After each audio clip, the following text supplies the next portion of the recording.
தமிழன் தொலைக்காட்சி சொந்தங்களுக்கு கிறிஸ்டோபர் தாஸ் அன்பு வணக்கங்கள். இன்றைய அரசியல் அரங்கம் நிகழ்ச்சிக்காக நம்முடன் இணைந்திருப்பவர் தமிழக வாழ்வுரிமை கட்சியின் மாநில நிர்வாகி திரு இளையராஜா இணைந்திருக்கிறார். அவரோடு நிறைய விஷயங்கள் பேசலாம். குறிப்பாக திராவிட முன்னேற்றக் கழகத்தின் கூட்டணியில் இருக்கக்கூடிய தமிழக வாழ்வுரிமை கட்சி இருப்பினும் சமரசம் இல்லாமல் மக்களின் கோரிக்கைகள், மக்களின் பிரச்சனைகளை சட்டமன்றத்தில் தொடர்ந்து கோரிக்கையாகவும் தன்னுடைய கருத்துக்களாகவும் பதிவு செய்து வருகிறார் திரு வேல்முருகன். தமிழக வாழ்வுரிமை கட்சி நிறுவன தலைவர், பண்ருட்டி சட்டமன்ற உறுப்பினரான திரு வேல்முருகன் வெளியில் செய்தியாளர் சந்திப்பின் போதும் தன்னுடைய அதிருப்திகளை வெளிப்படுத்தி வருகிறார்.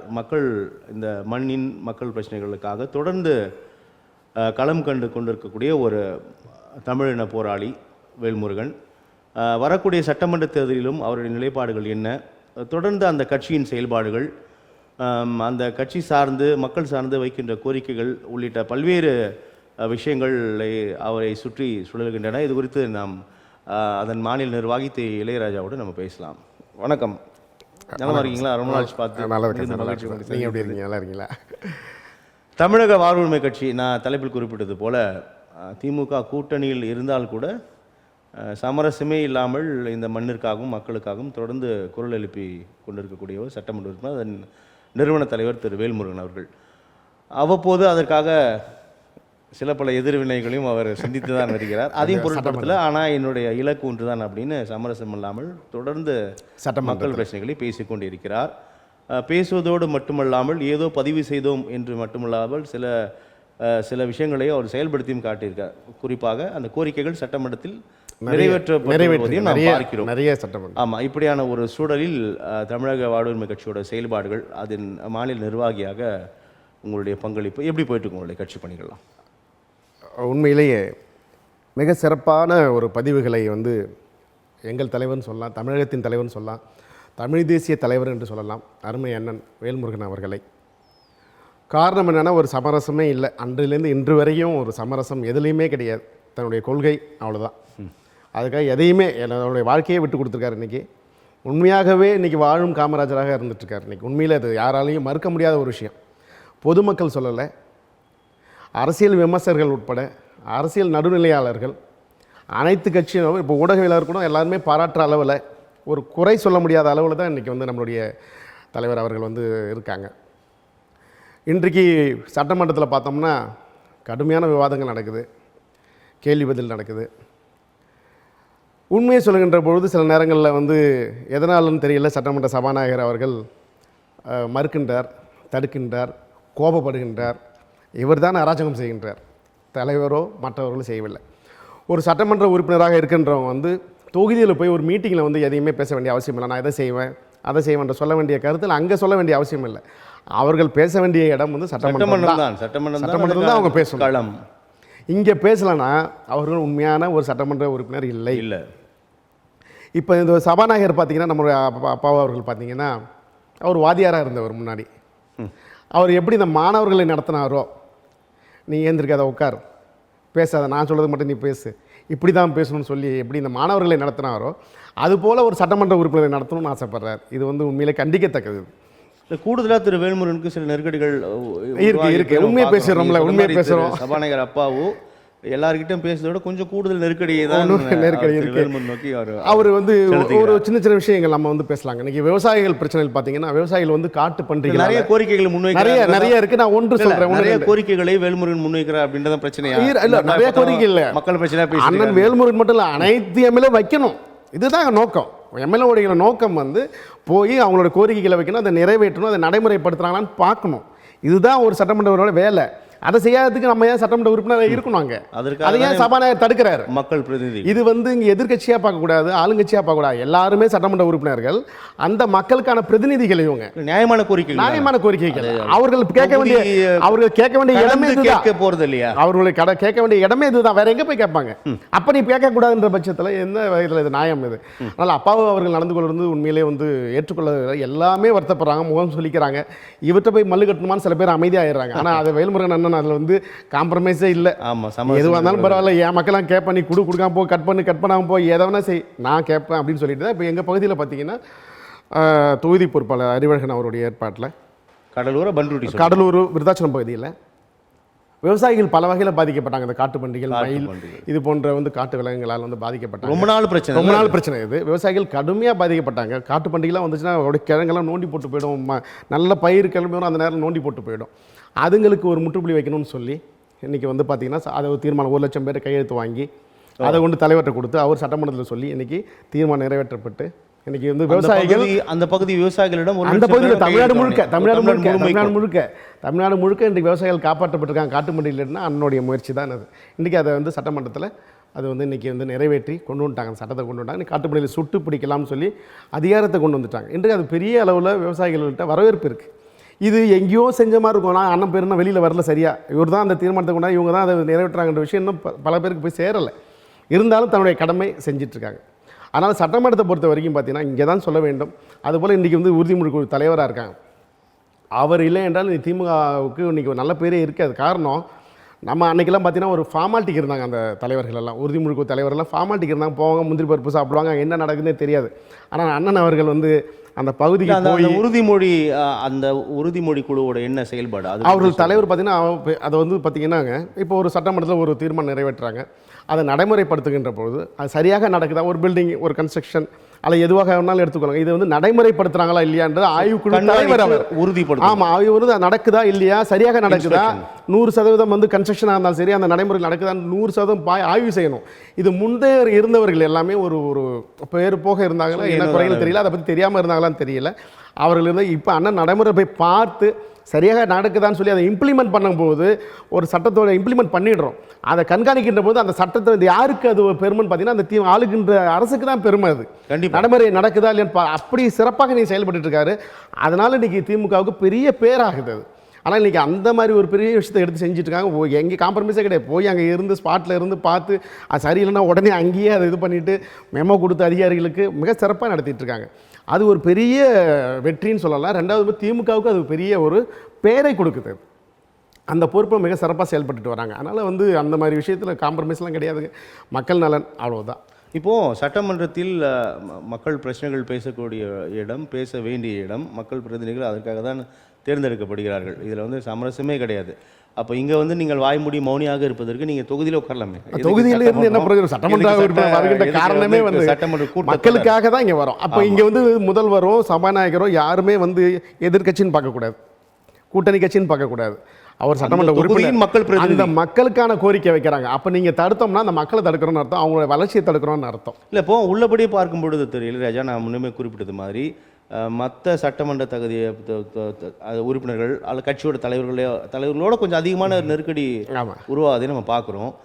பிற தலைவர்கள் பெரிய அளவில் பேசுறதில்ல, சரி போதும்பா அப்படின்னு நின்றது தான் காரணமா, இவர் அதை மீறி வந்து சமரச கோரிக்கைகளையும் முன்வைக்கிறார். தமிழ் தேசியம் பேசுகிறார். அந்த களத்தில் வந்து அந்த களத்தில் நீண்ட நெடுங்காலமாக பயணித்து கொண்டிருக்கக்கூடிய நபர்.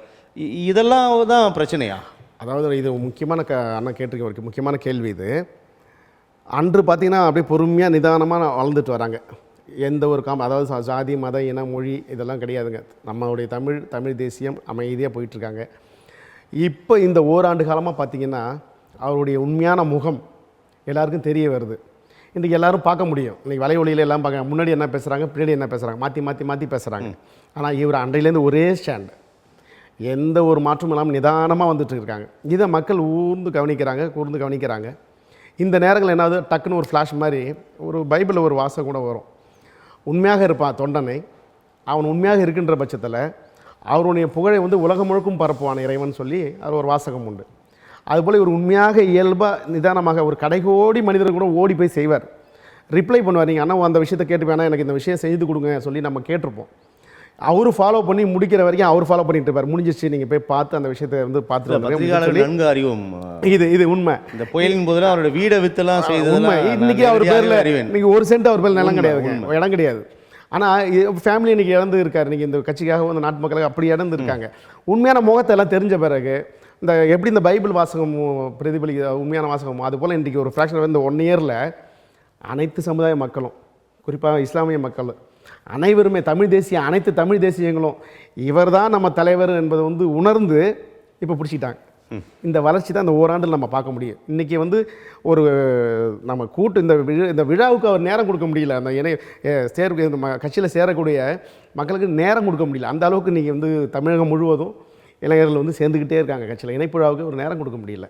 அந்த அளவுக்கு வளர்ந்துட்டு வர காரணம் அவருடைய உண்மையான அந்த தொண்டு, மக்களுக்கு சேவை செய்யணுன்றது. கடைக்கோடி மனுஷனாக தான் தொடர்பு கொண்டு பேசி அதை முடிச்சு விடுவார் அந்த காரியத்தை. அது இன்றைக்கி பிரதிபலிப்பாகி எல்லோரும் அவர் தேடுகின்ற ஒரு தலைவராக ஆயிடுச்சு. அதனால தான் அவருடைய தனிப்பட்ட ஒரு இதாக பார்க்க முடியுது. ரெண்டாவது தன்னை அப்டேட் பண்ணிப்பார். நம்ம நினைப்போம் நீ இந்த பற்றி டாபிக் இல்லைனா அந்த பற்றிய முதல் கமெண்ட் கொடுக்கறது இவர் தான், அதை முதல் விமர்சனம் பண்ணுறதும் இவர் தான், அதை மறுப்பதும் இவர் தான். இப்போ நீட் எக்ஸாம் எடுத்தாலும் அப்படி தான் பார்த்தீங்கன்னா, இப்போ எந்த விஷயம் எடுத்தாலும் அப்படி தான். நம்ம நீட் பேசலாம். நம்ம அந்த கோரிக்கைகள் தொடர்பாக சட்டமன்றத்தில் அவர் பேசுகிறார். கோரிக்கைகள் ஏற்கப்படுகிறது, மறுக்கப்படுகிறது, அரசு விவாதங்கள் அரங்கேறுவதை நம்ம பார்க்குறோம். ஆனால் அதனோடு அவரோட சில குற்றச்சாட்டுகள் பார்க்கும்பொழுது ஒரு துணை முதலமைச்சர் தொகுதிக்கு வராரு, எனக்கு வந்து அழைப்புதலும் இல்லை, எனக்கு தகவலும் இல்லை, துறை சார்ந்த அமைச்சர்கள் வருகிறார்கள், எங்களுக்கு தகவல் இல்லைன்ற இடம் இருக்கு இல்லையா? இப்போது கோரிக்கைகள் பேசுகிறாங்க, ஏற்கிறாங்க, மறுக்கிறாங்க, இல்லை அதை வாத பிரதிவாதங்கள் புரிந்து கொள்ள முடிகிறது. அப்போது ஒரு திட்டமிட்டு ஐசோலேட்டட் பண்ணுறாங்க அப்படின்னா எனக்கு புரியல. இது ஒரு ஈகோவாக கடந்துக்கலாமா, இல்லை இவர் கொண்ட கொள்கை கோட்பாடு திமுகவோட அதை ஏற்க மறுக்கிறதுன்னு புரிஞ்சுக்கலாம்? இல்லை, இப்போ இந்த கூட்டணியில் இருக்கிறவங்க எல்லாருக்கும் இந்த புலம்பல் இருக்குது, சின்ன புலம்பல் இருக்குது. இது திமுக கண்டிப்பாக தவிர்க்கணும் இந்த விஷயத்தை செய்யதை. திமுகனே சொல்லுவோம், நம்ம யாரையும் குறிப்பிட வேண்டியதில்லை. ஆனால் இந்த ஒரு சமரசம் ஆயிடுச்சு. இருந்தாலும் இது சொல்லணும். இப்போ ஒரு விடுதலை சிறுத்தை கொடிகள் ஏற்ற முடியல, சண்டே ஆகுது. அப்போ அவர்கள் ஒரு கோவம் வருது அவருக்கு, என்னடா நாங்கள் கூட்டணியில் இருக்கோம், எங்கள் கட்சி ஆனால் மற்ற கொடிகை கம்பெல்லாம் பறக்குது, எங்கள் கொடியை ஏற்ற முடியலன்ற ஒரு வருத்தம் அவங்களுக்கு இருக்குது. அதுமாதிரி எங்களுக்கு பார்த்தீங்கன்னா இது மாதிரி தான் அந்த அமைச்சர்கள் பிரச்சனை. ஏன்னா இவர் வந்து மற்ற தலைவர்கள் மாதிரி இல்லை, இன்றைக்கு தனிப்பட்ட தலைவராக, ஒரு ஜாதிய தலைவராக இவர் இல்லை. ஜாதிய தலைவராக இருந்தால் விட்டுருவாங்க, நீ வளரு நல்லா வளருன்னுவாங்க, இது இயல்பு. ஆனால் ஒரு பொது தலைவராக வருகின்றவரை, அது தமிழ் தேசியத்தோடு இன்றைக்கி வளர்கின்ற பொழுது உனக்கு ஒரு கொட்டு வைக்கணும்னு எல்லாரும் மனசில் இருக்கும். செயல்பட முடியுதா இல்லையான்னு தெரியாது, ஆனால் மனசில் இருக்கும், இவனை வளர விடக்கூடாது. ஒரு பொது தலைவராக வந்து விட்டால் பெரிய தடைகள் 1000 வகையில் வரும் அப்படின்றதால அது ஒரு உள்ளாராக இருக்கலாம். அதனால தான் இந்த திமுக பொதுவாக பார்த்திங்கன்னா அவர்கள் சில அமைச்சர்கள் இந்த மாதிரி ஒரு காழ்ப்புணர்ச்சியோட தவிர்ப்பது, சூழ்ச்சியாக தவிர்ப்பதெல்லாம் நடக்கும். அதான் அண்ணா வெளிப்படையாக உடனே அங்கேயே கேட்டுருவார் முதலமைச்சர் போயினா. நான் முதலமைச்சர் கவனத்திற்கு செல்கின்ற பொழுதெல்லாம் அவர் உடனே அதை புரிந்து கொண்டு தெளிவான ஒரு பதிலை சொல்லி சமாதானப்படுத்தி அமைத்து குறைகள் இருக்குது, அதெல்லாம் சரிப்படுத்தி இன்றைக்கி முதலமைச்சர் வந்து தன்னுடன் வைத்து கொண்டு இருக்கிறார்.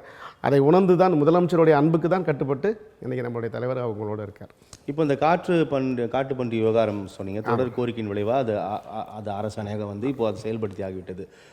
இது மாதிரி வேறு என்னென்ன கோரிக்கைகள் அங்கே முன்வைத்து தொடர்ந்து அவர் வலியுறுத்தி கொண்டு நிறைய. அதாவது இப்போ பார்த்தீங்கன்னா வந்து கண்டிப்பாக இப்போ நீட்டு முக்கியமாக இப்போ நம்ம பேசி ஆகணும். இதில் வந்து நேற்றைய விவாதம் கூட எக்ஸாம் எழுதும்போது கூட நம்ம நீட் வந்து அது பொதுவான விவகாரம், நம்ம தொகுதி சார்ந்த கோரிக்கைகள். தொகுதி பார்த்தீங்கன்னா இப்போ என்எல்சி பார்த்தீங்கன்னா ஆமாம் பெரிய இடர். அன்றைக்கு பார்த்தோம்னா ஒரு அத்தியாவசிய தேவை.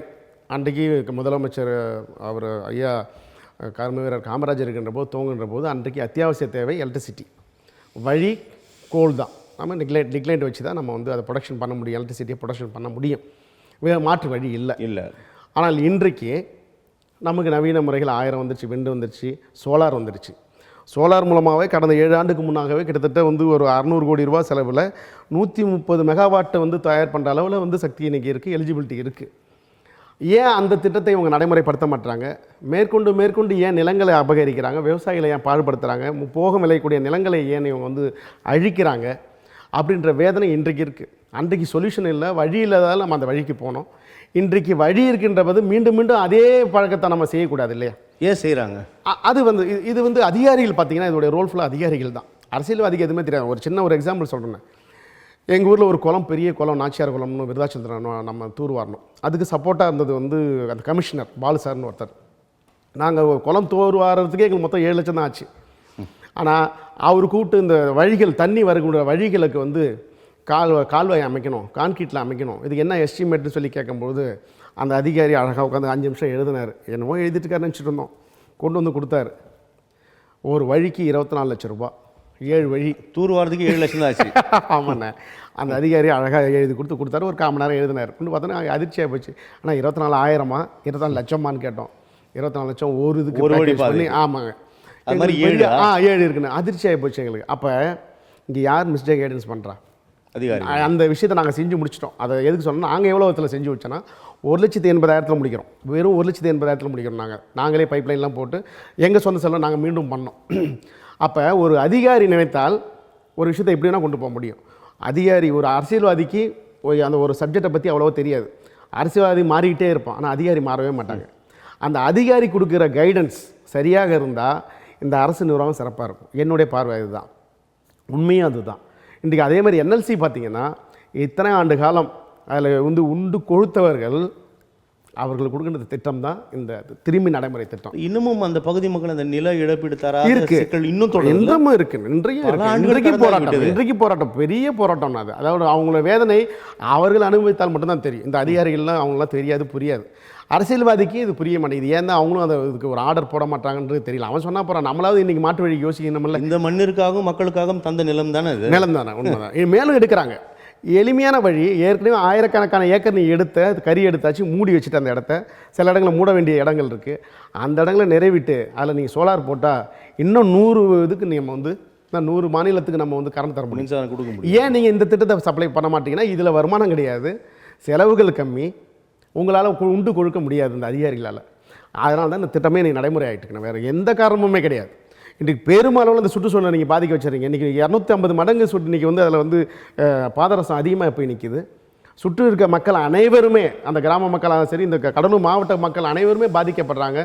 கிட்னி ஃபெயிலியர்லேருந்து 1000 லங்ஸ் பிரச்சனைலேருந்து ஆஸ்மா பிரச்சனைலேருந்து எல்லாமே பாதிக்கப்படுறாங்க. அப்போ இப்படி பாதிக்கப்பட்டு அரசு மக்களுக்கும் பாதிப்பு, சுற்றுச்சூழலுக்கும் பாதிப்புன்ற பட்சத்தில் ஏன் இன்னமும் அந்த திட்டத்தை நடைமுறைப்படுத்துறீங்க? அந்த நிர்வாகம் சார்பில் மருத்துவ கட்டமைப்பு எதுவுமே கிடையாது. அந்த கோரிக்கையை தான் இப்போ நாங்கள் தமிழக வாழ்முறை கட்சி வைக்கிறதுக்கான ஏற்பாடு நடந்துட்டுருக்கு. அண்ணன்ட்டையும் இந்த தலைவர்கிட்டையும் இந்த விஷயத்தை கொண்டு போயிருக்கோம். கடலூர் மாவட்ட மக்களுக்காவது இந்த என்எல்சி சார்பாக இந்த மக்களுக்காக இலவச மருத்துவத்தை, தரமான மருத்துவத்தை தர வேண்டும் என்பதுதான் என்னுடைய கோரிக்கை. அதை மீண்டும் இப்போ பெரிய அளவில் அதுக்கான ஆர்ப்பாட்டத்தை செய்ய போகிறோம். அதில் ஒன்றும் மாற்றுக்கருத்தே கிடையாது. இவ்வளோ பெரிய வருமானம் வரக்கூடியது ஏன் இந்த மக்களுக்காக நீ செலவு பண்ணக்கூடாது? உன்னுடைய ஃபண்டெல்லாம் சிஎஸ்ஆர் ஃபண்டெல்லாம் என்ன செய்கிற நீன்னு பெரிய ஒரு கேள்வியாக இருக்குது. அது பெரிய ஏற்கனவே எந்த கோரிக்கைகளுமே ஏற்றுக்கொள்ளவில்லையே, எந்த இதுவுமே செய்ய மாட்டாங்க. ஒன்று போராடி தான் என்எல்சிட்ட பெற முடியும். இன்றைக்கு அதிகாரிகள் எல்லாம் நார்த் இந்தியன்ஸ் நிறைய பேர் வந்துட்டாங்க, ஒர்க்கர்ஸ் நார்த் இந்தியன் கான்ட்ராக்ட் பேஸில் விட்டுட்டாங்க. நீங்கள் எதுவுமே போய் கிள்ளி கூட பார்க்க முடியாது அந்த அளவுக்கு. ஆனால் இருந்தாலும் இன்றைக்கு பல வகையில் இன்றைக்கி எங்களுடைய கட்சி சார்பாக போராடி தான் ஒரு சின்ன ஒரு இறப்பு. வேலை செய்கின்ற போது ஒருத்தர் இறந்துடுறாங்க, அங்கே ஹார்ட் இறந்துடுறாங்க, ஊழியராங்க. ஆமாம், ஊழியராங்க. அவங்களுக்கு மீண்டும் வேலை தரமாட்டான் அந்த இதுக்கு. அதுக்கு போராட வேண்டியதாக இருக்குது. இப்போ சமீபத்தில் போராடி தான் ஒரு 2 பேருக்கு வேலையை வாங்கணும். அது நம்ம தமிழக வாழ்முறை கட்சி சார்பாக தான் போராடி அந்த வேலையை வாங்கணும். விதிமுறைகளாக இல்லையா? இன்னும் எல்லாமே இருக்குது. அங்கே அவங்களுக்கு எண்ணம் இல்லை, செய்யணுன்ற எண்ணம் அவங்களுக்கு கிடையாது. ஒரே கான்செப்ட் அவங்களுக்கு சம்பாதிக்கணும், மற்ற யாரும் விடக்கூடாதுன்றது தான் அவங்களுடைய கான்செப்டாக இருக்குது. ஆனால் இவர்கள் என்எல்சி நினைத்தால் இன்றைக்கு சோலார் சிஸ்டத்தை கொண்டு வந்துட்டு இன்றைக்கி பெரியளவில் உற்பத்தி பண்ண முடியும். இந்த நில அழிப்பும் தேவையில்லை, விவசாயிகளையும் அழிக்க வேண்டிய அவசியம் கிடையாது, சுற்றுச்சூழலையும் பாதுகாத்துக்க முடியும். எல்லா வகையிலையுமே சரி. ஆனால் அவர்களுக்கு மனசு இல்லை, அவர்கள் இந்த திட்டத்தை தருவதற்கு தயாராக இல்லை. அரசாங்க தரப்பிலும் மத்திய அரசாங்க தரப்பிலும் இதற்கான இந்த அழுத்தம் அதிகாரிகள் தான். நான் தான் மீண்டும் சொல்கிறேன், ஒரு அதிகாரி நினைச்சா எதை வேணும் செய்ய முடியும், அவன் செய்யலை, நினைக்க விரும்பல. இது எல்லா மட்டத்திலும் இருக்கக்கூடிய பிரச்சனை. அந்த இஷ்யூக்கு மட்டும் என்எல்சிக்கு மட்டும் சொல்லணும். எந்த திட்டத்தை வேணால் எடுக்கணும். இன்றைக்கி சாதாரண ஒரு சாலம் அமைக்கிறோம், அவன் பழைய மெத்தட் போட்ட மாதிரி தான் போடுவான், புதுசாக போடவே மாட்டான். அந்த சாலமும் பைப் லைனில் கீழே பார்த்தா தண்ணி லைன் போகும், அதே பக்கம் சாலம். இவர்கள் அந்த இந்த செக்கு மாடு மாதிரி இவர்கள் அந்த மாற்றிக்கொள்ளவே இல்லை. இன்றைக்கி எவ்வளோ அட்வான்ஸ் வளர்ந்து போச்சு டெக்னாலஜி. அடிப்பம்பெலாம் மூடிடுறாங்களே. அதிகாரிகள் தன்னை வளர்த்துக்கொள்ளவே இல்லை. அவங்க கமிஷன் பேசிஸ் மட்டும்தானே. ஊராட்சி நிர்வாகம் வரைக்கும் வந்துச்சு, தலைமை ஊராட்சியிலேருந்து ஊராட்சி நிர்வாகம் வரைக்கும் கமிஷன் பேசிஸ் தான். எந்த ஒர்க் எடுக்க கமிஷன். அதிகாரிகள் நல்லா வாழறாங்க, கான்ட்ராக்ட்காரன் உட்பட எல்லாருமே நாசமாக தான் போகிறாங்க. அதனால் மாற வேண்டியது அதிகாரிகள் தான். அதை கண்காணிக்கின்றது நம்ம கையில் இருக்குது. அதை மருத்துவம் உங்களுக்கு இலவசமாக வேண்டும். மாவட்ட சுகாதார நிலையங்களாக ஏற்கனவே அரசு சார்பில் இருக்குது. அரசு சார்பில் தான் உங்களுக்கு எப்படி இருக்குன்னு தெரியுமே. அப்போதைய கட்டமைப்பு இல்லாமல் எல்லாமே ரெஃபர் தான். விருதாச்சலத்தில் பெரிய ஆஸ்பத்திரி பல வருஷமாக இருக்குங்க. உள்ளே போகிறது முன்னாடி ரெஃபர் எழுதிடுவான், அங்கே வரும்போது ரெஃபர்ன்னுருவாங்க. Only refer. அது இப்போ அதுக்கு கண்டித்து ஆர்ப்பாட்டம் வைக்க போகிறோம். Only refer. கை கால் உடஞ்சி வந்தாலும் சரி, உடனே கண்ணாமலாம் தேய்ப்பாங்க, உடனே ரெஃபர்னா என்ன பண்ணும்? இந்த மக்கள் இன்னும் ஒரு அடிப்படை ஒரு வசதியாக ஒரு மருத்துவம் கிடைக்கல, ஒரு கல்வி கிடைக்க மாட்டேங்குது. இப்போது என்எல்சிக்குள்ளே அந்த ஏதோ ஒரு சிறிய அளவில் மருந்தகம் இருக்கா? அவங்க அந்த ஒர்க்கர்ஸ்க்கு மட்டும் ஒரு என்எல்சி ஆஃபீஸ் இது இருக்குது, அவங்க கிளைம் இருக்காங்க. அதெல்லாம் இருக்குது. ஆனால் இருந்தாலும் நாங்கள் கேட்குறது பொதுமக்கள் மாவட்டம் முழுமைக்கும் அந்த சுற்றுச்சூழலால் பாதிக்கப்படக்கூடிய மக்களுக்கு நம்ம கேட்குறோம். இப்போ இந்த பாதிப்புகள் நீங்கள் பட்டியலிடுறீங்களா? இதெல்லாம் ஆதாரப்பூர்வமான? அவங்க 100% ஆதாரப்பூர்வமானது. 100% ஆர்வப்படுறாங்க. எல்லாருமே பாதிக்கப்படுறாங்க. நம்ம அந்த பொல்யூஷன் பார்த்தாலே தெரியும், ஒர்க்கர்ஸ்க்கே தெரியும். உள்ளே போய் அந்த டஸ்ட்டு, கோல்டு டஸ்ட்டு, அதோடைய வரக்கூடியது எல்லாத்தையுமே நமக்கு பெரிய அளவோட பாதிப்பு உண்டு. லங்ஸ் பிரச்சனை, வாயு. இவங்களுக்கு பார்த்தீங்கன்னா ஆஸ்மா பேஷண்ட் தான் ரொம்ப கஷ்டம். அதெல்லாம் இந்த ஊழியர்களுக்கு வருதை புரிந்து கொள்ள முடியுது. மாவட்டம் முழுமைக்குமே இது பரவல். அதோடைய பரவல் பார்த்தீங்கன்னா அந்த ஃப்ளையாஷ் கிலோமீட்டர் கணக்கில் பறக்கும். அந்த படிவங்கள்லாம் நீங்கள் போய் பார்த்து எடுக்க முடியும். ஒரு 2 நாள் கழிச்சு பார்த்தீங்கன்னா ஃபுல்லாக இது இவ்வளோ இது அள்ள முடியும். நம்ம அப்படியே படிவங்கள் படிஞ்சிருக்கும், ஃப்ளை ஆஷ்ன்றதெல்லாம். ஏன்னா அந்த கோழி எரிஞ்சு வரக்கூடிய ஆஷ் பேர் தான், அந்த புகை இது பேர் தான், சாம்பல் பேர் ஃப்ளை ஆஷ். இப்போ இந்த கோரிக்கைகள் இப்போ வைக்கிறீங்க, நீங்கள் அதுக்கு முன்னால் அந்த நிலம் இழப்பீடு தொடர்பான நீண்ட கால கோரிக்கைகள் போயிட்டு இருக்கு இல்லையா? அதை வந்து இன்னமும் அந்த நிர்வாகம் சரி செய்து பண்ணல. நிறைய பேர் அந்த நிலத்தை கொடுத்தவர்கள் இறந்தே போய்விட்டார்கள், இறந்து போயிட்டாங்க. நிறைய பேர் நிலம் கிடைக்கல, வாரிசு வகையில் வேலை கிடைக்கல, நிறைய வழக்குகள் கூட என்னதான் சொல்றாங்க நிர்வாகம் தரப்பு? அவர்கள் வந்து பேசுவதெல்லாம் வந்து சரியாக பேசுவாங்க, எந்த வகையிலும் குறையில்லாத போல் பேசுவார்கள். ஆனால் தீர்வு என்பது தீர்வு என்பது இருக்கவே இருக்காது. அதனால் இப்போ மேற்கொண்டு நிலம் தருவங்களும் இப்படி தான் பாதிக்கப்படுறாங்க. இப்பொழுதுக்கு பல வகையில் போராட்டங்கள் செய்ததால் லேண்டு வேல்யூ அதிகமாக தராங்க. அன்றைக்கு வெறும் 2 லட்சம் 3 லட்சம் 5 லட்சம் கொடுத்தவங்க இன்னைக்கு 25 லட்சம் ரூபாய் வரைக்கும் ஒரு ஏக்கருக்கு தரதுக்கு தயாராக இருக்காங்க. இதுதான் அங்கே நடந்திருக்கு. மற்றபடி அவர்களுக்கான வாழ்வாதாரம் இந்த 25 லட்சம் ரூபாய் வச்சுட்டு 3 ஏக்கர் வித்துட்டு போய் 75 லட்சம் ரூபாய் வச்சுட்டு எத்தனை நாள் வாழ்ந்துட முடியும்? ஒரே ஒரு ஹார்ட் ஆப்ரேஷன் வந்து போச்சுன்னா வேலை முடிஞ்சு போச்சு. இன்றைக்கி அப்படி தான் நிலைமை இருக்குது. அப்போ இவர்கள் அந்த வாழ்வாதாரம், அந்த மக்கள்லாம் எங்கே போய் சேருவாங்க? அந்த விவசாயிகள்லாம் மாற்று விவசாய நிலம் கிடைக்குமா? இன்றைக்கு மாற்று வழி உனக்கு சோலார் வந்துருச்சு, நீ ஏன் அதுக்கு போக மாட்டேற? ஏன் மீண்டும் மீண்டும் மீண்டும் இந்த நிலத்தை நீ வீணாக்கிறன்றது தான் நம்முடைய கேள்வி. தமிழக அரசாங்கத்தோட நிதிநிலை அறிக்கையாக இருக்கட்டும், அல்லது இப்போ தனியாக வேளாண் நிதிநிலை அறிக்கை தொடர்பாக கூட நிறைய விமர்சனங்களை அவ்வப்போது வைத்து வரீங்க தமிழக ஆளுமை கட்சி. வேளாண்குன்னு ஒரு தனி பட்ஜெட் ஒதுக்குறாங்க, இன்னும் கூடுதல் கவனம் செலுத்துகிறாங்க அப்படின்னு ஒரு தரப்புன்னு சொல்லும்போது அதில் சில சிக்கல்கள் இருக்குது அப்படின்னு தொடர்ந்து தமிழக ஆளுமை கட்சி சில கோரிக்கைகள், சில விமர்சனங்களை முன்வைக்குது. என்ன அதில் இருக்க பிரச்சனைகள்? எந்த ஒரு மானியமாக இருந்தாலும் சரி, இப்போ வந்து விவசாயிகள் எடுத்துட்டிங்கன்னா அன்றைக்கு இந்த நிலைமையில் தான் இன்றைக்கும் விவசாயிகள் இருக்காங்க. எந்த ஒரு வளர்ச்சியும் விவசாயிகளுக்கு கிடையாது. ஆனால் விவசாயிகள் சார்ந்த அனைவரும் நல்லா வளர்ந்துட்டான். பணக்காரன் ஆகிட்டான். சாதாரண மருந்து விற்கிறவன் இன்றைக்கி பணக்காரன் ஆகிட்டான்.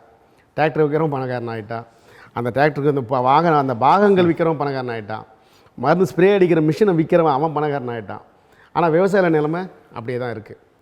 இன்றைக்கி மூட்டை இன்றைக்கி 1000 ரூபா போதும், நெல் மூட்டை 1000 900 ரூபா போதும்னா அன்றைக்கு அதுக்கு தகுந்தாற் போல் கீழே இருக்கக்கூடிய லிஃப்ட் பண்ணிப்பாங்க. ஒரு 1000 ரூபா 100 ரூபா ஏற்றுறாங்கன்னா உடனே மிஷின்காரன் ஒரு 50 ரூபா ஏற்றிப்பான், களை எடுக்கிறவன் 50 ரூபா ஏற்றிப்பான், அண்டை வெட்டுறவன் 50 ரூபா ஏற்றுப்பான். இப்போ மீண்டும் மீண்டும் திரும்பி பார்த்தீங்கன்னா இங்கே 10 ரூபா ஏறுற மாதிரி தெரியும் விவசாயிக்கு, இங்கே 200 ரூபா இந்த பக்கம் அவன் இழப்பீடு செய்கிற மாதிரி ஆகிடும்.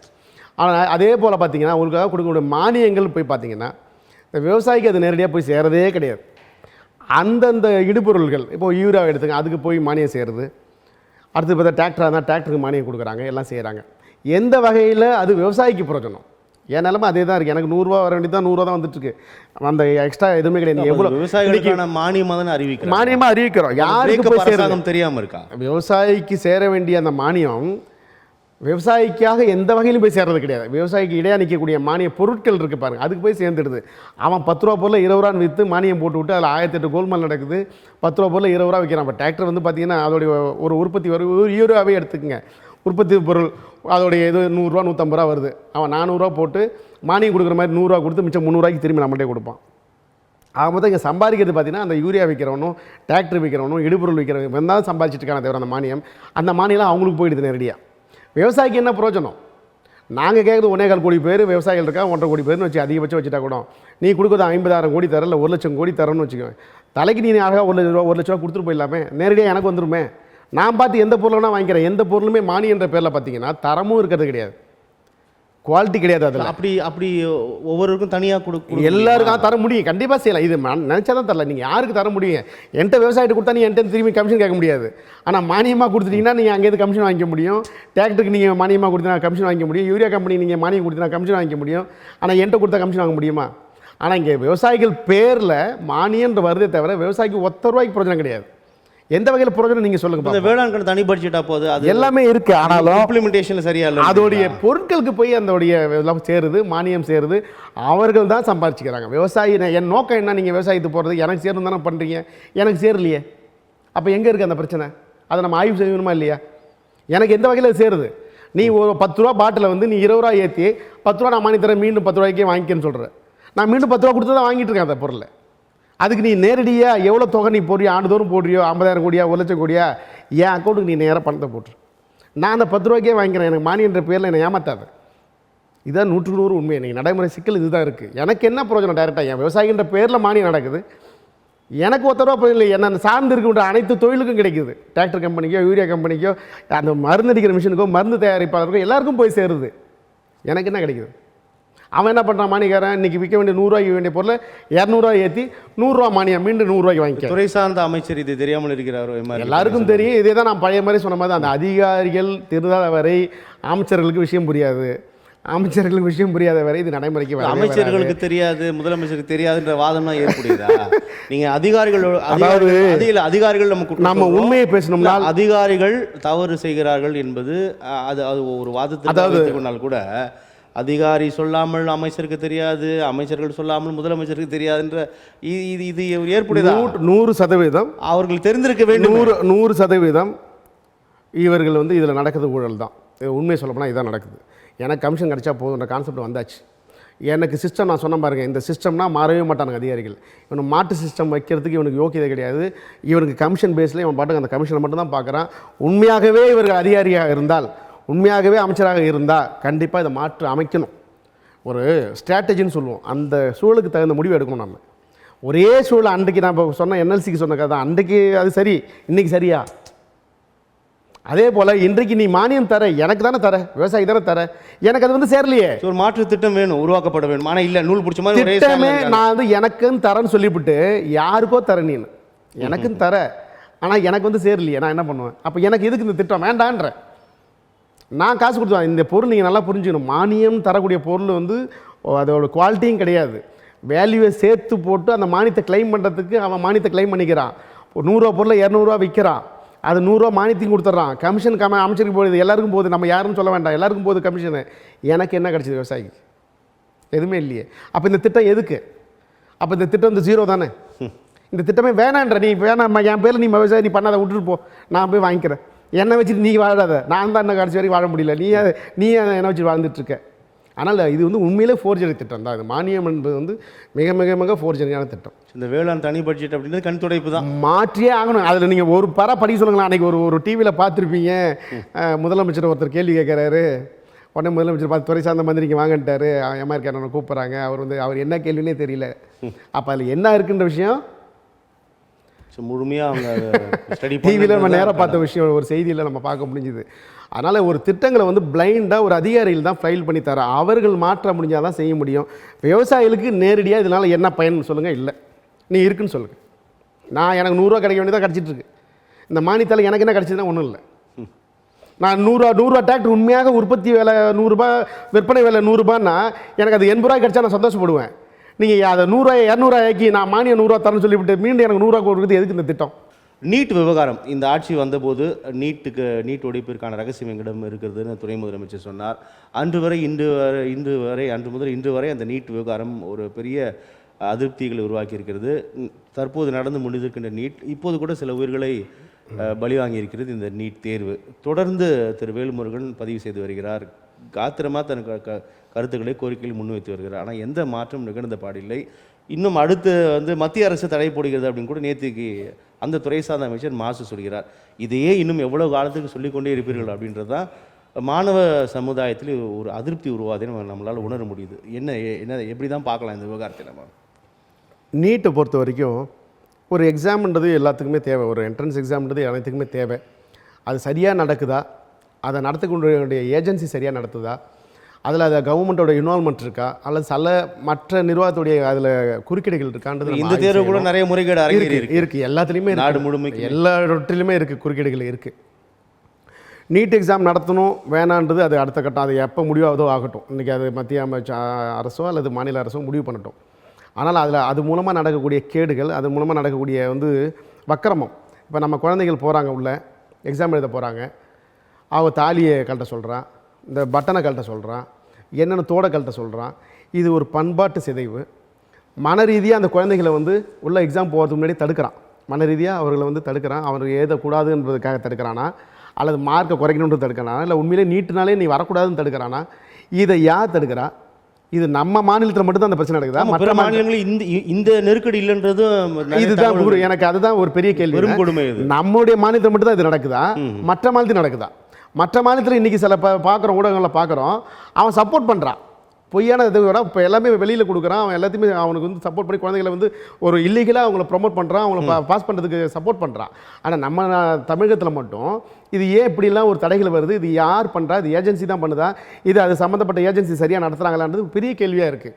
அப்போ இந்த நீட்டுன்றது ஒரு அரசியலாக நடத்தப்படுதா, உண்மையிலே எக்ஸாமாக நடத்தப்படுதான்றது நம்ம முதல் கேள்வி. அதனால் இந்த நீட்டை வந்து அதை தான் நேற்று அண்ணன் கூட கண்டிச்சிருக்காங்க. ஒரு தாலியை போய் நீ வந்து கழட்டி வச்சுட்டு உள்ளே போனால் கல்யாணம் ஆன பொண்ணு வந்து எப்படியா போகும்? அது எவ்வளோ சென்டிமெண்ட்டாக பார்க்கக்கூடிய விஷயம்.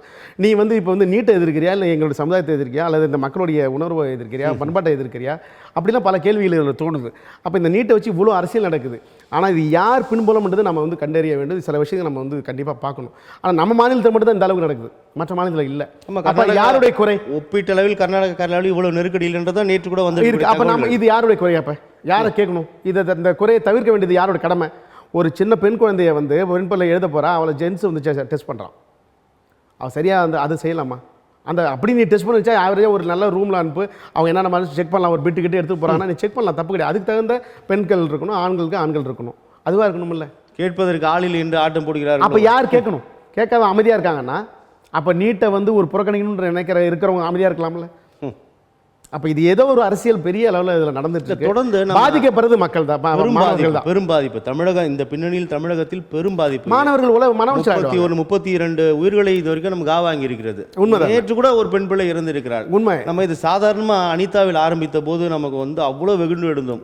ஆனால் 32 33 வந்து நிற்கிறது சர்வசாதாரணமாக. சர்வசாதாரணமாக போய் கொண்டு இருக்கிறது. மாணவர்களுடைய மன உளைச்சல் பார்த்தீங்கன்னா எந்த எக்ஸாம் வந்தாலும் ஒரு தோல்வி ஆவாங்க. மனவருக்கு இல்லையா இன்னமும் அரசியலாக நகர்த்தி அயோக்கியத்தனத்தின் உச்சம். 100% அரசியல் இருக்கிற மாதிரி தான் என்னுடைய பார்வை. காரணம் என்ன? எல்லா எக்ஸாம்லையும் குழந்தைகள் வந்து மன உளைச்சலாகி இறந்துடுறாங்க. 10th இருந்தாலும் 12th இருந்தாலும் எந்த எக்ஸாம் இருந்தாலும் இருக்காங்க. ஆனால் இதில் அதிகமாக இருக்குது. அதே மாதிரி அந்த மன உளைச்சலுக்கு இவங்க வந்து ஆளாக்கப்படுறாங்க. இந்த மன உளைச்சல் செய்யவே கூடாது. அவளை கொண்டு போய் தாலியை கேட்டுன்றதும், அவர்கள் வந்து பொட்டை அழிக்கின்றதும், தோட கழட்டுன்றதும், ஒரு பெண்ணை வந்து ஆண் போய் பரிசோதனை செய்யறதுலாம் வந்து பெரிய அளவில் மன உளைச்சலாக வராங்க. அப்போ அதில் தோல்வி அடைஞ்சிட்டாங்கன்னா இதெல்லாம் தான் காரணம் சொல்லி அந்த பெண் பிள்ளைங்க வந்து தற்கொலை பண்ணிப்பாங்களா, பண்ண மாட்டாங்களா? அப்போ அது யார் ஊக்குவிக்கிறா? ஏன் தடுக்கலை அரசாங்கம்? என்னுடைய கேள்வி தான். ஏன் தமிழக அரசு ஏன் தடுக்கலை இதை? அப்போ தமிழக அரசு ஒரு ரோல் அதில் இருக்கா? ஏன் தமிழ் தடுக்க முடியாது? நீ யாரா? இப்படி தானே எங்கள் ஊரில் சிஸ்டம், இப்படி தானே எழுதுவாங்க பசங்க, நீ வேணால் செக் பண்ணிக்கோ. அதை ப்ராப்பராக செக் பண்ணு. இப்படிலாம் ஒரு வந்து நடைமுறைப்படுத்தி பண்ணால் இப்போ இதோடைய அரசியல் பின்புலத்தை நம்ம வந்து உற்று நோக்கும். இப்போது நீட்டை வைத்து தான், இந்த வாக்குறுதி வைத்து தான் திமுகவிற்கு வந்து மாணவ சமுதாயம் சார்ந்து ஆதரவு தந்தது அப்படின்னு நம்ம பார்த்தோம் இந்த தேர்தலில். ஏன்னா அதை முன் வச்சு தான் வந்தாங்க. எங்களுக்கு மகாசிம் இருக்குன்னு சொன்னாங்க. வந்ததுக்கப்புறமா மத்தியில் ஆட்சி ஒருவேளை அமைந்திருந்தால் இது ரத்து செய்யப்பட்டிருக்கும் அப்படின்னு ஒரு விளக்கத்தையும் தந்து விட்டார்கள். ஆனால் இது பொதுத்தளத்தில் வந்து இது ஏற்புடையதா? என்னுடைய ஒரே கேள்வி தான், எளிமையாக புரிஞ்சு கொள்ள முடியும். இதை வாயால் சொல்ல வேண்டிய அவசியம் இல்லை. தமிழ்நாடு மாநிலத்தில் மட்டும் இந்த இஷ்யூஸ் நடக்குது, மற்ற மாநிலத்தில் இல்லை. இதுக்கப்புறம் நம்ம தான் முடிவு பண்ணிக்கணும். அந்த முடிவு தெரியாமல் தானே நகர்த்தி கொண்டே இருக்கிறது. தமிழ்நாடோட பெரும் கொடுமை தானே இது. நீங்கள் இளையராஜா, அதாவது சமீப காலமாக தமிழ் தேசியத்தின் பால் இளைஞர்கள் ஈர்க்கப்படுவதும், திமுக அரசுமே முன் எப்போதும் இல்லாத அளவிற்கு தமிழ்நாடு நலன் சார்ந்து நிறைய உத்தரவுகளை இடுகிறது, பேசுகிறது, இதெல்லாம் நம்ம பார்க்குறோம். அப்போது முன்ன எப்போதும் இல்லாத அளவுக்கு தமிழ் தேசியம் குறித்தான ஒரு சிந்தனை ரொம்ப கவனம் பெறுது நம்ம புரிஞ்சுக்கலாம் இல்லையா? அது தேர்தலில் வாக்குகளாக எப்படி பிரதிபலிக்கும்? இல்லை இந்த திராவிட கட்சிகளோட செயல்பாடு, இதை தவிர்த்து தமிழ் தேசியத்தின் பங்களிப்பு, இல்லை அவர்களுடைய வருகை எப்படி நம்ம புரிஞ்சுக்கலாம்? இப்போ பொதுவாகவே ஒரு விழிப்புணர்வு அன்றைய காலங்களில் நடந்த விஷயங்கள் எல்லாம் பார்க்கும்போது காட்டிலும் இன்றைக்கு விழிப்புணர்வு அதிகமாக இருக்குது. காரணம் நம்ம வலைவலிகள் எல்லாமே இன்றைக்கி இருக்குது. இப்போ தமிழ் தேசியம்ன்றது அன்றைக்கி வந்து பெரிய அளவில் தெரியல. அதுக்காக உயிரை தியாகம் செய்தவர் வந்து தமிழரசன்லேருந்து ஐயா வாத்தியார் ஐயாலாம் இருந்திருக்காங்க. அதை தொடர்ந்து எத்தனையோ பேர்கள் அதில் பயணிச்சிருக்காங்க. ஆனால் அதோடைய வெளிப்பாடு வந்து கொஞ்சம் கொஞ்சமாக வந்து சீமான் உள்ளிட்டவர் மூலமாக நல்ல வெளிப்பாடுகள் வருது. அதை நடைமுறையில் ப்ராக்டிக்கலாக கூட இருந்து எல்லா வகையிலும் தமிழ் தேசியத்துக்காக தன்னுடைய பல வகையில் அர்ப்பணித்த தமிழர் நம்மளுடைய அண்ணன் வேல்முருகன் அவர்கள்லாம் இன்றைக்கி பயணிச்சுட்டு வந்துட்டுருக்காங்க. இதை எல்லா இளைஞர்களும் உற்று நோக்குறாங்க, பார்க்குறாங்க. உண்மையை நான் தெரியும். இப்போ இந்த கொரோனா காலங்களில் நம்ம ஒரு விழிப்புணர்வு அடைஞ்சோம். பொதுவாகவே அனைத்தை பற்றி ஒரு விழிப்புணர்வு, இயற்கையை பற்றி ஒரு விழிப்புணர்வு எல்லாமே நம்ம அடைஞ்சோம். அப்போ இந்த விழிப்புணர்வு இப்போ வந்துடுச்சு. இந்த விழிப்புணர்வு வர வர தமிழ் தேசியத்தை பற்றி ஒரு பெரிய பிரவணம் வருது. ரெண்டாவது, பொதுமக்கள் வந்து இன்றைக்கி எல்லாம் பார்க்குறாங்கன்னா, நீங்கள் எத்தனை நாள் நடிப்ப, அன்றைக்கு ஒரு வாசகம் பேசுகிற, இன்றைக்கு ஒரு வாசகம் பேசுகிற, அது அனைத்து தலைவரும் அதில் மாட்டிக்கிட்டாங்க. அதில் மாட்டாத ஒரே நபர் உண்மையாக சொல்ல முடியும், அது நம்ம அண்ணன் வேல்முருகன் அவர்கள் தான். அன்றைக்கு என்ன பேசினாரோ அதான் இன்றைக்கும் பேசுகிறாங்க. இதை எளிமையாக வந்து பசங்க இன்றைக்கி பார்த்துறாங்க. அப்போ உண்மையான தலைவர் யாரும் தேர்ந்தெடுத்துடுறாங்க. இந்த லைனில் இன்றைக்கி எல்லாருக்கும் ஒரு ஆர்வம் வந்துடுச்சு. அனைத்து மதத்தினரும், அனைத்து ஜாதி மக்களும், அனைவரும் ஒரு பொது தலைவராக இன்றைக்கி இவரை எடுத்து வந்துட்டுருக்காங்க. இது ஒரு அரசியல் போயிட்டுருக்கு. மற்ற கட்சிகள் அவர்களும் பயப்படுறாங்க. இனிமேல் என்ன மக்களுக்கு இன்றைக்கி எல்லாமே புரிஞ்சிடறான். அடுத்த செகண்ட் வந்து ஃபைல் பண்ணிடுறான். நீ என்னடா அன்றைக்கி பேசுகிறேன், நீங்கள் என்னடா பேசுகிறேன்னு சொல்லி இவனே கமெண்ட் போட்டுடுறான். இந்த சூழலில் எல்லாருமே சுதாரித்து கொண்டு நிதானமாக இன்றைக்கி மக்களை அணுக பார்க்குறான். அப்போ மிக சூழ்ச்சியாகவும் அணுக பார்க்குறாங்க, நிதானமாகவும் அணுக பார்க்குறாங்க. அப்போ யாரெல்லாம் தன்னை கூட ஒரு கூட்டணி வைத்துக்கணும்னு சொல்ல ஒரு முடிவை எடுக்க வேண்டிய கட்டாயம் இன்றைக்கி தளபதிக்கு, அதை திமுக முதலமைச்சர் அவங்களுக்கு இன்றைக்கி வந்திருக்கு. இவ்வளோ நாளாக நடவடிக்கை எடுக்காத தலைவர் அவர்கள், முதலமைச்சர் அவர்கள் இன்றைக்கி பொன்முடி மேலே நடவடிக்கை எடுத்திருக்காரு. இது வரைக்கும் திமுகவில் அது மாதிரி வரலாறே கிடையாது. அப்போ ஏன் எடுக்கிறாங்கன்னா, இன்றைக்கி மக்கள் எல்லாம் கவனிக்கிறாங்க. அவர் பேசிய ஒரு கொச்சை வார்த்தைகள்லாம் இன்றைக்கி வந்து பல வகையில் போகுது, மக்கள் பார்க்குறாங்க. ஏதோ ஒரு பற்று கொண்டு அவர்கள் எழுச்சி எழுதுகிறாங்க. அப்போ இவர்களுக்கு தகுந்த பாடம் நம்ம சரியாக இருக்கணுன்றதில் அவர் வந்து உறுதியாக இருக்கார். அப்போ அவர்கள் எல்லோரும் இன்றைக்கி கவனித்து பார்த்து இன்றைக்கி மக்களுடைய மனநிலையை பார்த்து தான் இன்றைக்கி மூவ் பண்ணுற ஒரு விஷயத்துக்கு வராங்க. குறிப்பாக பார்த்தோம்னா, இனிமேல் ஒரு பெரிய கோரிக்கை அங்கே வைக்கணும். என்னுடைய கோரிக்கை என்னென்னா, ஒரு அரசு வருது 5 வருஷம், முதல் வருஷம் பார்த்தா இப்போ தான் ஜெயிச்சோன்னு சொல்லுவாங்க, 2வது வருஷம் இப்போ தான் எல்லாத்தையும் பிளான் பண்ணிகிட்டு இருக்கோன்னுவாங்க, 3ஆவது வருஷம் எம்பி எலெக்ஷனை பற்றி பேசிகிட்டு இருப்பாங்க, 4ஆவது வருஷம் தோப்பாருங்க இப்போ எல்லாத்தையும் செஞ்சுட்டோன்னுவாங்க, 5ஆவது வருஷம் அறிவிப்புகள் நிறையா வரும், 5 ஆண்டு முடிஞ்சு போயிடும். முடிய போது அடுத்த ஆட்சியில் பண்ணுறோம், முடிஞ்சிடும். அந்த ஆட்சியை பற்றி குறை சொல்லிட்டு இருப்பாங்க. முடிய போது அடுத்த இப்படியே நம்ம வயசு இன்றைக்கி 50 ஆகி போச்சு, நீ 50 வருஷம் ஓட்டிட்டோம், நம்மளும் ஓட்டிட்டோன்னு. இனிமேல் வருகின்ற ஒரு விழிப்புணர்வுக்காக தான் இதை நான் பதிவு பண்ணுறேன். எந்த ஆட்சி வந்தாலும் சரி, அவர்கள் வாராந்திர அஜெண்டா போடணும். அந்த வாரம் இதை, முதல் வாரம் இதை செய்வேன், 2வது வாரம் இதை செய்வேன், அதோடைய வெள்ளரிக்கை வேணும். நான் குளம் வெட்டத்துக்கு 1 லட்சம் கோடி போட்டேன்னு சொல்லுவேன், வெள்ளரிக்கை வேணும். நான் உண்மையிலே அதுக்கு என்ன செலவு, உண்மையான நடந்த செலவு என்னன்றது வெள்ளரிக்கையும் விடணும். இப்படி யார் வந்து அந்த இவங்க தேர்தலை வாக்குறுதிகளை தராங்களோ அவர்களை தான் தேர்ந்தெடுக்க வேண்டும் என்பது என்னுடைய தனிப்பட்ட கருத்து. இப்படி இருந்தால்தான் அது மக்களாட்சியாக இருக்கும். அப்போ இன்றைக்கு எப்படி வேணாலும் இந்த கால சூழலுக்கு ஏற்றால் கூட்டணி அமைத்து கொள்ளட்டும், யார் வேண்டுமானாலும் வரட்டும், அது வேறு, மக்கள் முடிவு போய் செய்யட்டும். ஆனால் நடத்துகிற நிர்வாகம் வாராந்திர ஒரு அஜெண்டா போட்டு அவரை இம்ப்ளிமெண்டேஷன் பண்ணணும். அப்படி நான் செய்கிறேன்னு சொன்னால் அவர்களை தேர்ந்தெடுக்கலாம் அந்த மக்கள் என்பது தான் என்னுடைய தனிப்பட்ட கருத்து. இதுதான் மக்களாட்சியாக இருக்கும். ஆனால் இவர்கள் திரும்ப திரும்ப பழைய கோடி கடை சொல்கிற மாதிரி இவர்கள் எல்லாத்தையும் வேறு கூட்டணி வைப்பதும் அவர்களை குறை சொல்கிறதும், இந்த கதைலாம் நமக்கு புளிச்சு போச்சுக்காது. இந்த கதையே நமக்கு வேண்டாம். எனக்கு நீ என்ன செய்வ கடைசியாக? ஒரு முதலமைச்சராக வந்த பிறகு அவர் மட்டும்தான் ஒரு கட்சியாக இருக்கணும். எதில் இருக்கக்கூடிய அமைச்சர்கள், சட்டமன்ற உறுப்பினர்கள், மக்கள், எதிர்க்கட்சிகள் அனைவரும் எதிர்த்தில் நிற்கணும். இவர்கள் கேள்வி கேட்கணும், அவர் மட்டும் தான் பதில் சொல்லணும்.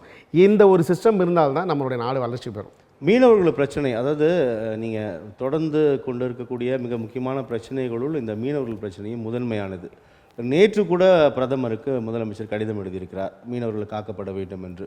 எனக்கு தெரிந்த கடிதம் மட்டுமே தான் எழுதி கொண்டிருக்கிறார்கள். 800க்கும் மேற்பட்ட மீனவர்களை பலி வாங்கி இருக்கிறது, 800க்கும் மேற்பட்ட மீனவர்கள் தற்கொலை செய்யப்பட்டிருக்கிறார்கள். இன்னமும் கடிதம் மோட்ல தான் இருக்கிறாங்க அப்படின்றத நம்ம எப்படி புரிஞ்சுக்கலாம்? அதுக்கு தானே இந்த விவகாரமும் தொடர்ந்து பேசிக்கொண்டிருக்கிறேன். நான் சொல்வதுன்னா அனைத்து பிரச்சனைக்கான தீர்வு தான் இப்போ நான் சொன்னேன். மீனவர் பிரச்சனையாக இருக்கட்டும், கச்சத்தீவு, அனைத்துமே எடுத்துக்கணும். இன்றைக்கு ஒரே ஒரு வழி தீர்வு என்னன்னா, நீ அஜெண்டா கொடு, ஃபஸ்ட்டு நீ உன்னுடைய வாக்குமூலத்தை கொடு. இந்த வாக்குமூலம் நான் இந்த அரசியல் வாக்குறுதிகள் எல்லாம் நான் நிறைவேற்றவில்லை என்றால் நான் இந்த தேதிக்குள்ளே நான் ரிசைன் பண்ணுறேன் எழுதி கொடு. நீ கொடுத்தா தான் நீ உள்ளே வரணும். அப்போ நீ இப்படி வந்துட்டினாலே அதில் மீனவ பிரச்சனை கொண்டு வா. இதை நம்ம இன்னமும் அடுத்த முறையும் பேசுகிற மாதிரி ஆகிடும், இன்னும் அது அடுத்த முறையும் பேசுகிற மாதிரி ஆகிடும். இப்போ நீ உறுதிப்படுத்துங்க, எந்த அமைச்சகம் வந்தாலும் சரி, அதில் எந்த அரசு வந்தாலும் சரி, இப்போயே எழுது வாராந்திர ராஜ்யம். நான் வாரம் வந்த உடனே மீனவ பிரச்சனைக்கு ஒரு தீர்வு கொடுப்பேன், ஈஸியாக கொடுக்க முடியும். அதே மாதிரி கச்சத்தீவுக்கு நான் தீர்வு கொடுப்பேன், எழுது, இல்லைனா எழுதாத. அப்படின்ற வாராந்திர அஜெண்டா வந்து அதான் அனைத்து விவசாயிகள் விஷயமா இருந்தாலும் சரி, பொதுமக்கள் விஷயம் இருந்தாலும் சரி, அது வேலைவாய்ப்பு விஷயங்களாக இருந்தாலும் சரி, எதை எடுத்துக்கொண்டாலும் அதற்கான வாராந்திர அஜெண்டா போட்டு இவங்க நடைமுறைப்படுத்தினால் நம்ம எந்த பிரச்சனை பற்றி பேச வேண்டிய அவசியம் இல்லை, அனைத்துக்கும் முற்றுப்புள்ளி தானாக வரும். ஆனால் மாநிலத்தின் உரிமைகள் நசுக்கப்படுகிறது, மத்திய அரசாங்கத்தின் பால் தான், அவங்கள தான் எதிர்பார்த்து காத்து கொண்டிருக்கின்ற நிலை இருக்கிறது. இதுதான் காரணம். அதனால தான் நம்மளால் ஒரு அதிரடி நடவடிக்கை எடுக்க முடியல அப்படின்னு கண்டிப்பாக. அதாவது அந்த கச்சத்தீவு மாநில அரசு நம் சிறு வயதிலிருந்து பேசிக்கொண்டே இருக்கு. மாநில அரசு பேச வேண்டிய விஷயத்தை போய் மத்திய அரசு பேசணும். ஜெயிச்சு அவங்க ஒரு அரசு அமைச்சிட்டாங்க, நீங்க ஒரு அரசு மாநில அரசு பேசுகிறார்கள் தானே, அமைச்சிட்டாங்க. நம்மளுடைய வேலை என்ன? மத்திய அரசோட அணுகுமுறை சரியாக இருந்தால் வந்தவொடனே நான் ஒன்றிய அரசுன்னு சொல்றது நியாயம் கிடையாது. அது 1000 காரணங்கள் இருக்கலாம். என்னுடைய கருத்து இது. எல்லா அரசோடு அனுசரித்து மீண்டும் மத்திய அரசுக்கு வந்துட்டாங்க. நீங்கள் பல வகையில் வேறு விஷயங்களுக்கெல்லாம் போய் தொடர்பு கொள்றீங்க, பேசுகிறீங்க, சமாதானம் செய்து கொள்கிறீங்க. அதை பற்றிலாம் நான் பேச விரும்பல. ஆனால் ஏன் பொதுமக்களுக்காக இஷ்யூ பண்ணும்போது அதை லெட்டராக எழுதுறதும், அதை ஒரு இதாக கோரிக்கையாக ஏன் கோரிக்கையாக கொண்டு போய் வச்சு அதை ஏன் தீர்வு காணக்கூடாது? நீங்கள் இங்கே வந்தாலே சண்டை போடுறது, அதாவது நம்ம தேர்ந்தெடுக்கின்ற வரைக்கும் தான் நம்ம சண்டை. தேர்ந்தெடுத்த பிறகு நம்ம ஒற்றுமையாக மாநில அரசும் மத்திய அரசும் சேர்ந்து தான் செயல்படணும். நான் அவர்களை திட்டுறதும் அவர்கள் என்ன குறை சொல்கிற வேலை இங்கே இருக்கக்கூடாது. அதுக்கு தான் நான் இந்த சொல்கிற விஷயமே ஒரு அஜெண்டா பண்ணு, வாராந்த அஜெண்டா பண்ணு. என் நோக்கம் இதுதான், நான் இதை மட்டும் தான் செய்வேன். இங்கே வந்து மற்றவர்களை கமெண்ட் பண்ணுறது என் நோக்கம் இல்லை, மக்களுக்கான சேவைகள் செய்ய தான் நான் இங்கே வந்திருக்கேன். இது மத்திய அரசு எடுக்க வேண்டிய விஷயம், மாநில அரசு செய்ய வேண்டிய விஷயம். இது வராத வரைக்கும் இது தீர்வு என்றைக்குமே வர நம்ம பேசிக்கொண்டே தான் இருக்கலாம். இல்லை இப்போ நீங்கள் சுமூகமாக மத்திய அரசாங்கத்தோட இணக்கமாக இருக்கணும்னு சொல்கிறீங்களா? என்ன இணக்கமாக இருக்கணும்னு எனக்கு புரியல. இப்போ இணக்கமாக தானே இருக்காங்க. அதாவது கொள்கை கருத்து முரண்பாடுகள் என்பது வேறு, மாநில அரசுக்கான உரிமைகள் இருக்கிறது, மத்திய அரசாங்கம் வந்து நமக்கானது தானே. கண்டிப்பாக. அதாவது இதில் இணக்கமாக இருந்தால் இணக்கமாக இல்லைன்னா தரமாட்டேன்ற அந்த அதுதான் அது வந்து தவறு. அதை தான் நான் சொல்கிறேன். இவர்கள் செய்த மாநில அரசு செய்கிற தவறு மட்டும் சொல்ல, மத்திய அரசு அந்த தவறு செய்கிறாங்க. இங்கே இந்த காழ்ப்புணர்ச்சி இருக்கக்கூடாது. மக்களுக்கான அரசு ஆகிட்டீங்க, நீங்கள் 2 பேரும் பேசி தீர்வு கண்டு தான் இதுக்கு ஒரு தீர்வு தரணும். இங்கே சண்டை பிடித்துக் கொள்கிற நோக்கம் உனக்கும் இல்லை, அவங்களுக்கும் இல்லை. எங்களுக்கான அரசு நீங்கள் 2 பேருமே. நீங்கள் தீர்வு தர வேண்டியது எங்களுக்கு, நீங்கள் அடிச்சிக்கிறது கிடையாது. பல விஷயங்களில் நீங்கள் ஒத்து போகிறீங்க, பர்சனலாக விஷயங்களில். ஏன் மக்கள் விஷயத்தில் நீங்கள் ஒத்து போக மாட்டீங்க? இதையும் அரசியல் ஆக்கிறீங்க. ஒரு தண்ணி பிரச்சனையாக இருக்கட்டும், எந்த பிரச்சனையாக இருந்தாலும் உடனே அது இஷ்யூஸ் ஆகும். ஒரு இப்போ நம்ம ஏர்போர்ட்டு கொண்டு வந்தாங்க, இப்போ அதில் வந்து ஈஸியாக ஒரு சமரசம் கொண்டாடணும்னு ஆசைப்பட்டாங்க. இன்னும் அது அப்படியே ஓடிட்டு தான் இருக்குது. எல்லா விஷயமும் அப்படி தான் ஓடிட்டு ஓடிட்டு தான் இருக்குது. எல்லாமே ஓடிட்டு தான் இருக்குது. ஆக மொத்தம் நீங்கள் சென்ட்ரு, நான் என்ன சொல்கிறேன், மத்திய அரசோ மாநில அரசோ 2 பேரும் பேசி ஒரு தீர்வை கொண்டு வாங்க அப்படின்ட்டு தான் என்னுடைய வருவாங்க. நீ நல்லவனா கெட்டவனான்ற டாப்பிக்கே நம்ம வரல. 2 பேரும் பேசி தீர்வுக்கான மக்களுக்கான விஷயத்தை நீங்கள் தீர்வு பண்ணுங்கள்.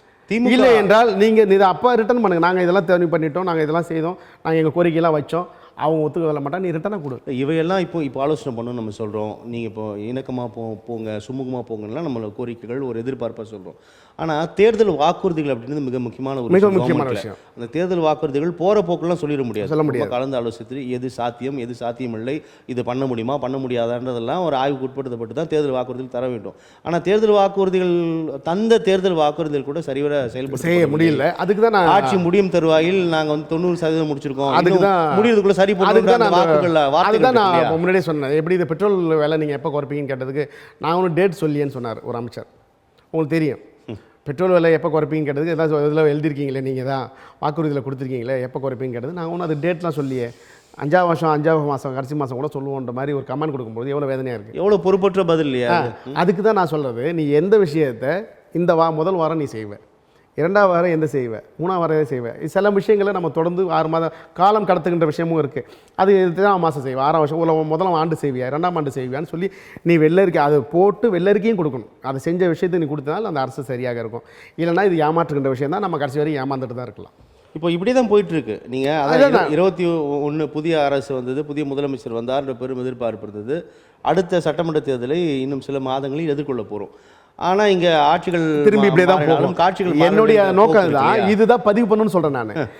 எந்த ஆட்சி வந்தாலும் சரி, அவர்கள் வாராந்திர அஜெண்டா கொடுத்து நான் வெள்ளையறிக்கை அறிவிப்பேன்னா அவங்களுக்கு நீ ஓட்டு போடுங்கன்றதான் என்னுடைய கான்செப்ட். வெள்ளையறிக்கை தான் பிரதம எதிர்க்கட்சிகள் கேட்குறாங்க. நீங்கள் கோவம் தொடர்பாக கூட அன்புமணி ராமதாஸ் வெள்ளையறிக்கை கேட்டார், கொடுக்க மாட்டாங்க. மேயர் மாநகராட்சி நீங்கள் வந்து வெள்ளையறிக்கை கேட்டார், கேட்குறாங்க. தெரிஞ்சு எதுவும் தரது கிடையாது. ஆனால் மக்கள் கோரிக்கை வச்சுட்டு தான் இருக்கோம்.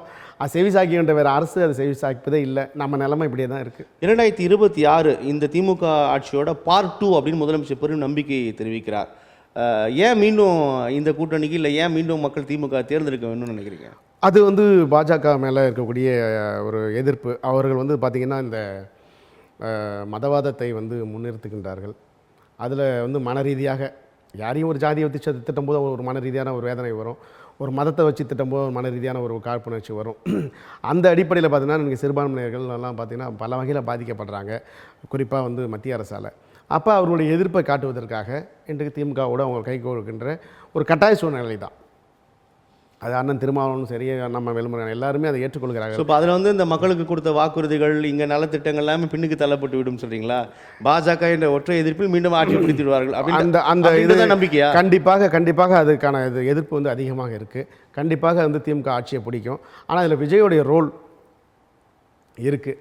அவர் வந்து எந்த அளவில் வந்து இதை பயணிக்க போகிறாரா, அவரை தனித்து நிற்க போகிறாரா, அல்லது ஆதரவு மட்டும் தெரிவிக்க போகிறாரா, அவரை எந்த அளவுக்கு பாஜக செயல்படுத்த போகுது, அதை பயன்படுத்திக்க போகுதுன்றதுலாம் ஒரு பெரிய கேள்விக்குறி. அவருடைய மூவ் வந்து ஒரு முக்கிய ஒரு மூவாக இருக்குன்றது என்னுடைய ஒரு கருத்து, தனிப்பட்ட கருத்து. அதற்கு மேலே இன்றைக்கு வந்து சில திட்டங்களை வந்து திமுக செய்திருக்கு. பார்த்திங்கன்னா இப்போ இந்த காலை உணவு திட்டம், இந்த மாதாந்திர 1000 ரூபான்றது சில மக்கள் எதிர்த்தாலும் சில மக்கள் அதை ஏற்றுக்கொள்கிறார்கள். ஆனால் இதையெல்லாம் நம்ம வந்து மறுக்க முடியாது. அதனால் வந்து இவர்களோட கூட்டணியும் வலிமையாக ஓரளவுக்கு வலிமை, காங்கிரஸ் திமுக விடுதலை சிறுத்தைகள் குறிப்பாக இருக்குது, அப்புறம் தமிழக வாழ்மை கட்சி இருக்குது, கம்யூனிஸ்ட் சீமான்லாம் இருக்காங்க. அதனால் இது ஒரு நல்ல கூட்டணி. எதிர்ப்பில் பார்த்தீங்கன்னா எல்லாம் சிதைந்து கிடக்குது. ஒரு சரியான ஒரு கூட்டணி தலைமை கூட்டணி என்பது இறுதி நேர மாறுதலுக்கு உட்பட்டது தானே.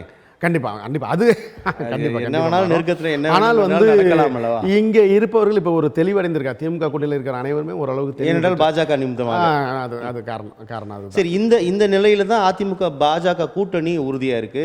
எந்த நம்பிக்கையில் அந்த கூட்டணி வந்து செயல்பட்டு கொண்டிருக்கு நம்ம புரிஞ்சு. எங்கள் தலைவர் ஒரு கருத்து பதிவு பண்ணார்கள். வந்து எடப்பாடியார் வந்து அவர் வந்து முஸ்லீமுக்கு எதிரான ஒரு மனநிலை கொண்டவர் இல்லை அப்படின்னு தான் பதிவு பண்ணார். உண்மை அது. நெருக்கடி, தன்னுடைய கட்சியோ அல்லது அந்த சிம்பலோ போயிடுச்சுன்னா கட்சி இல்லை. அதனால் அவர்கள் வந்து அந்த நெருக்கடிக்கு ஆளாக்கப்பட்டு ஒரு கூட்டணிக்கு வலுக்கட்டாயமாக இப்போ தொடர்ந்து சொல்கிறார் எடப்பாடி பழனிசாமி. தொடர் பேசும்பொழுது கூட கூட்டணி என்பது அந்த தேர்தலுக்கானது மட்டும்தான். அவர்கள் கொள்கையில் அவர்கள் இருக்கிறார்கள், எங்கள் கொள்கை கோட்பாடோட தான் நாங்கள் பயணிக்கிறோம். ஓப்பனாக சொல்ல முடியல. அதிகபட்சம் அவர் அதான் சொல்ல முடியும். அதுக்கு மேலே ஓப்பனாக சொல்ல முடியாது. நெருக்கடி பண்ணாங்கன்னு சொல்ல முடியாது. அதனால் இதுதான் விஷயம். அவர்கள் வந்து தமிழகத்தில் சட்டம் ஒழுங்கு பிரச்சனை ஒரு பெரிய பேசுபொருளாக இருக்குது. முதலமைச்சரோட அவர் துறை அது இருந்தால் கூட ஒரு மாதிரி நிறைய விமர்சனங்களை உருவாக்கி இருக்குது. சட்டம் ஒழுங்கு பிரச்சனை, குறிப்பாக போதைப்பொருள் கலாச்சாரம் உருவாகி இருக்குது. மாணவர்களிடையே இந்த சிக்கல்கள் பெரிய அளவில் வந்து பரவி விட்டது அப்படின்லாம் தொடர்ச்சி அந்த விமர்சனங்கள் குற்றச்சாட்டுகள் முன்வைக்கப்படுது. எல்லாமே இதை பேசுகிறாங்க. எப்படி பார்க்குறீங்க? இந்த போதைப் பொருளுக்காக சரி, இது போன்ற விஷயங்களுக்கு வந்து நம்ம வந்து போராடுறதும் ஒரு பயமாக இருக்குது. இன்றைக்கி அந்த ஐயா அவங்க பாய் அவங்க வந்து வெட்டி கொண்டுட்டாங்க. அந்த கல் குவாரிக்காக அபூபக்கர் பாய் வந்து அவங்கள வந்து கொண்டுட்டாங்க. இந்த கஞ்சாவுக்காக போராடுற பல பேர் கண்ணு தெரியாத அளவுக்கு பாதிக்கப்படுறாங்க, அடிக்கப்படுறாங்க, கூட கொலை பண்ணுறாங்க. இதற்காக ஆதரவாக என்ன ஒரு சின்ன எக்ஸாம்பிள் கூட சொல்லலாம். இப்போ சென்னையில் கார்த்திகேயன் சார் எஸ்பியாக இருக்காங்க. அவர் வந்து கஞ்சா வந்து கைங்கலமாக பிடிக்கிறார். லாரி கணக்கில் பிடிச்சி இது பண்ணுறாங்க. அவன் வழக்கு போடுறாங்க. முடிஞ்ச பிறகு பார்த்திங்கன்னா ஹியூமன் ரைட்ஸில் இவர் பேரில் போய் கம்ப்ளைண்ட் தராங்க. ஹியூமன் ரைட்ஸு இவரை தண்டிக்குது. இது எந்த வகையில் ஏற்றுக்கிறதுனே தெரில. யார் கஞ்சாவை பிடிக்கணும், ஒரு டிஎஸ்பி அப்போ ஏடிஎஸ்பியாக இருக்காங்க, கஞ்சாவை பிடிக்கிறாங்க, எல்லாம் செய்கிறாங்க. ஆனால் பிடித்தவருக்கு ஹியூமன் ரைட்ஸ் மூலமாக நெருக்கடி வருது. அப்போ இவர்கள்லாம் எப்படி நம்ம செயல்படுத்த முடியும்? இதை யார் கண்காணிக்க வேண்டியது? யார் இதை வந்து நடைமுறைப்படுத்தணும்? எந்த கிரவுண்டெல்லாம் அப்படி பண்ணிட முடியுமா? அதுதான் அவர்களுடைய பலம் அப்படி இருக்குது. இன்றைக்கி வந்து கஞ்சா விற்கிறவனும் அந்த போதைப்பொருள் விற்கிறவனுடைய பலம் வந்து மிக மிக அதிகம். அவர்கள் எங்கேயும் பேசலாம், எங்கேயும் வியாபித்திருக்கிறார்கள். அவர்களை போராடணும்னா மிகப்பெரிய வலிமை வேணும். இப்போ அண்ணன் வேல்முருகன் அவர்கள்லாம் எடுத்தாரெல்லாம் இதை விட மாட்டார்கள், செய்து தான் இருக்காங்க. அங்கங்கேயும் நாங்கள் போராடுறோம். ஆனால் இன்றைக்கி பள்ளி மாணவர்களோட கூட போய் சேர்ந்து போச்சு. இது அங்கங்கே சில காவல்துறையினர் வந்து கண்காணித்து பிடிக்கிறாங்க.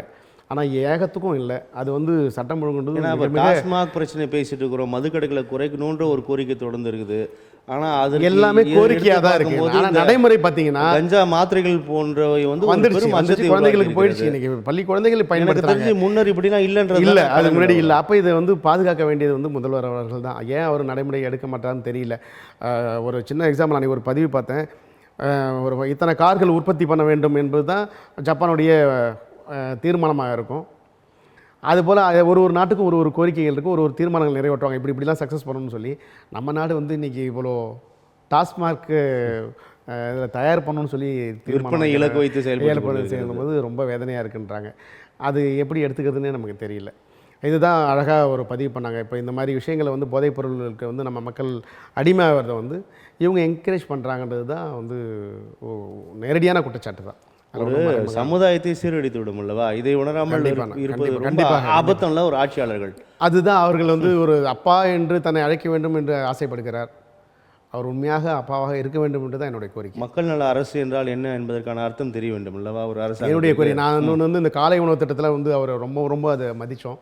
ஆனால் இன்றைக்கு இந்த டாஸ்மார்க் இந்த போதைப்பொருள் விஷயத்தில் ரொம்ப அவரை வந்து நம்ம வெறுக்கிற அளவுக்கு ஒரு சூழல் இருக்குது. 26 சட்டமன்ற தேர்தல் நாம் தமிழர் கட்சி அது தனித்தே தான் போட்டியிடணும்னு தொடர்ந்து சொல்லிட்டே இருக்குது. தாவேக்காவோட வருகை, இது ரெண்டுமே மிக முக்கியமாக இந்த தேர்தலில் பிரதிபலிக்கும் பார்க்கப்படும் சொல்கிறாங்க. உங்களுடைய பார்வை? கண்டிப்பாக இருக்கும். விஜய் அவருடைய கட்சியுடைய செயல்பாடு எப்படி இருக்கணும்னு தெரியல. ஏன்னா எல்லா இடங்கள்லையும் அந்த ரசிகர்கள் பட்டாளம் இருக்குது, அவர் வாக்கு வங்கி இருக்குது. அவரை அலட்சியப்படுத்தக்கூடாது. நம்ம அவருடைய மூமெண்ட்ன்றதை பார்த்துட்டு தான் நம்ம வந்து ஓரளவுக்கு கணிக்க முடியும். இல்லைனா அது வந்து அவர் இல்லைன்னாலே இது ஓரளவுக்கு நியூட்ரலாக முன்ன பண்ண போய் திமுக மேலே இருக்கிற அதிருப்தி, அதிமுக மேல சில குறைபாடுகள், அவங்க அங்கே இருக்கக்கூடிய பிஜேபியோடைய அந்த எதிர்ப்புகள் எல்லாம் சேர்ந்து டேலி ஆகும். ஆனால் விஜயோடைய மூவ்மெண்ட் வந்து கண்டிப்பாக இதில் வந்து ஒரு பெரிய பங்கு அளிக்கும்ன்றது தான் என்னுடைய தனிப்பட்ட கருத்து. எந்த அளவுக்கு அவருடைய பங்களிப்பு அல்லது கண்டிப்பாக அவருடைய இன்றைக்கு ஒரு தொகுதிக்கு தனித்து நின்றால் நிற்பேன்னு வர சொல்லி கண்டிப்பாக அது ஒரு தனித்து நின்றால் கண்டிப்பாக குறைந்தபட்சம் 10% ஓட்டு வாங்குவார். கூட்டணி கட்சியோடு பேசிக்கொண்டு தகவல்களும் தனித்து நின்றால் கண்டிப்பாக 10% ஓட்டு குறையவே மாட்டார். அதில் ஒன்றும் மாற்று கருத்தே கிடையாது. சீமான் இன்னைக்கு கிட்டத்தட்ட ஒரு 35 லட்சம் ஓட்டு வாங்கிட்டார். இன்னைக்கு அவர் அந்த 10% வாக்குகள் ஒரு சிலருக்கு பாதிப்பு, ஒரு சிலருக்கு சாதகம். குறிப்பாக பார்த்தீங்கன்னா யாருடைய வன்னியரோட மக்களுடைய ஓட்டையும் குறைக்கிறது, நம்ம விடுதலை சிறுத்தைகள் ஓட்டையும் குறைச்சிடும். எப்படி அந்த ஏன்னா எங்கள் எல்லா பகுதியிலுமே வந்து நம்ம பசங்க எஸ்சி பசங்க ரசிகர்கள், ஆமாம், அவர்கள் தான் வந்து ரசிகர்கள் அவர் வந்து அப்படியே கண்டிப்பாக மாறும். அதில் ஒன்றும் மாற்றுக்கிறது கிடையாது. மிக சிறப்பாக செயல்படுறாங்க. எல்லா இடங்களுமே பார்க்குறோம். இன்றைக்கி டக்குன்னு பார்த்தீங்கன்னா வந்து டிவி எங்கள் கட்சி பேர் தான் டிவிகே, ஆனால் இவங்க பார்த்தா அதை டிவிகேன்னு போட்டுக்கிட்டு அது ஒரு அராஜகம். அது வந்து அவர்களுக்கு யார் அந்த ஐடியா கொடுத்ததே தெரியல. ஏற்கனவே ஒரு கட்சி இருக்குது, நம்ம இந்த மாதிரி வைக்கலாமான்ற ஒரு ஆலோசனை கொடுக்கறது கூட அங்கே ஆளில் வேணும் தெரியல. இன்றைக்கி டிவிகேன்னு வச்சுக்கிறாங்க. இன்றைக்கி இளைஞர்கள்லாம் அந்த டிவிகேன்னு போட்டுவிட்டு தமிழில் சரியாக ரொம்ப ஆங்கிலத்தில் வரும்போது இந்த குறைகள் வருது. ஆனாலும் இளைஞர்கள்லாம் இன்றைக்கி வந்து பகுதி முழுக்க செயல்பட்டு தான் இருக்காங்க. நாம் தமிழர் கட்சி வழக்கம் போல தனித்து தான் நான் வந்து களம் காணுன்ற உறுதியாக இருக்கார்.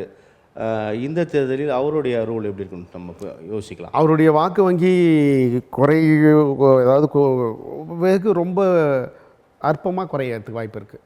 ஏன்னா பெரும்பாலான நிர்வாகிகள் அனைவருமே வந்து நாம் தமிழர் கட்சியிலேருந்து இன்றைக்கு அண்ணன் வேல்முருகன் அவர்களோட மேல் பற்றுக்கொண்டு இந்த கட்சியில் வந்து இணைஞ்சிட்டாங்க. நம்ம கட்சியில் இன்றைக்கி பெரும்பாலான நபர்கள் வந்து முக்கிய நிர்வாகிகள்லாம் வந்து கலந்துருக்காங்க. ஆனால் அவருடைய ஓட்டு வங்கின்றது எந்த அளவுக்கு இதாக இருக்குன்றது தெரியல. ஆனால் கண்டிப்பாக ஏதாவது ஒரு சொற்ப அளவில் குறையதற்கு வாய்ப்பு இருக்குது. அதிகமாகிறது வாய்ப்பு இல்லை. ஒரு சொற்ப அளவு ஓட்டு வங்கி குறையது வாய்ப்பு இருக்குது. அவர் தனித்து நிற்கிறதால அவருடைய வாக்கு அவருக்கு தான்.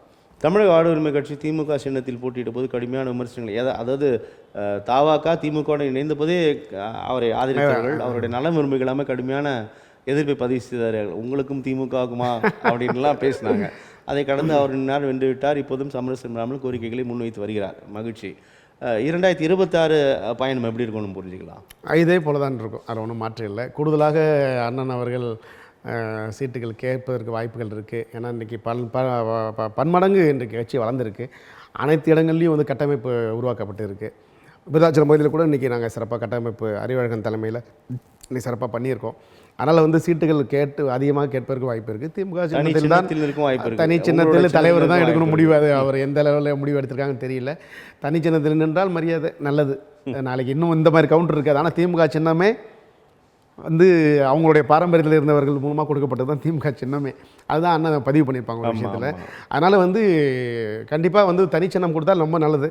திமுக சின்னமாக இருந்தால் நம்ம கூட்டணி விஷயத்தில் எந்த ஒரு பாகுபாடு இல்லாமல், ஒரு மாற்றீரம் இல்லாமல் கூட்டணிக்காக கண்டிப்பாக உழைப்போம். அதில் ஒன்றும் மாற்றுக்கிறதுக்கு நல்லது. கூட்டணியில் இருந்தால் கூட மிகவும் நேர்மையாக உண்மையாக கருத்துக்களை பதிவு செய்தீர்கள். உங்களுடைய வருகைக்கும் கருத்து பதிவிற்கு மிக்க நன்றி. ரொம்ப நன்றி.